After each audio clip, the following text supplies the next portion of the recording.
வணக்கம். பொதுவா நாம பள்ளியில் வலது பக்கத்துல இருந்துதான் கூட்ட கத்துருக்கோம். ஆனா நம்ம மனசு இடது பக்கத்துல இருந்துதான் எண்களை படிக்கு. இப்போ 45 கூட்டல் 38.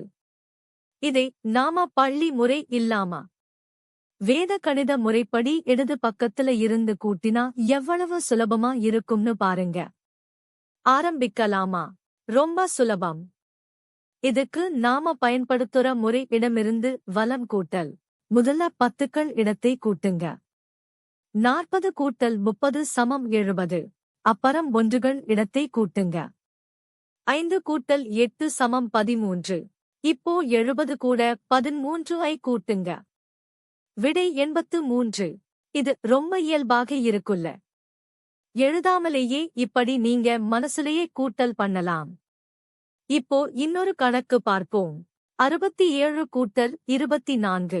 60 கூட்டல் 20 சமம் 80. 7 கூட்டல் 4 சமம் 11. அப்போ விடை 91. பெரிய பெரிய எண்களின் பட்டியலை கூட்டும்போது உங்களுக்கு குழப்பம் வருதா? அதுக்கு வேத கணிதத்துல டாட் மெத்தட் அல்லது சுத்தா முறை இருக்கு.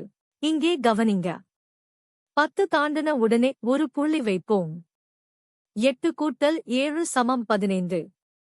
புள்ளி வச்சுட்டு 5ஐ மட்டும் வச்சுப்போம். 5 கூட்டல் 5 சமம் 10. மறுபடியும் ஒரு புள்ளி. இப்போ மிச்சம் 0. 0 கூட்டல் 9 சமம் 9. விடை 9இல் முடியும். இப்போ புள்ளிகளை எண்ணுங்க. 1 2 விடை 29. எவ்ளோ பெரிய பட்டியலையும் இதுல தப்பே இல்லாம கூட்டலாம். இன்னைக்கு இந்த பயிற்சியை பயன்படுத்தி இடமிருந்து வலமாக கூட்ட பழகுங்க. இது உங்க மனக்கணக்கு திறனை பல மடங்கு உயர்த்தும். அடுத்த எபிசோட்ல 11 மற்றும் 12ஆல எப்படி சுலபமா பெருக்குறதுன்னு பார்க்க போறோம். சப்ஸ்கிரைப் பண்ணுங்க. அடுத்த பாடத்துல சந்திக்கலாம். நன்றி.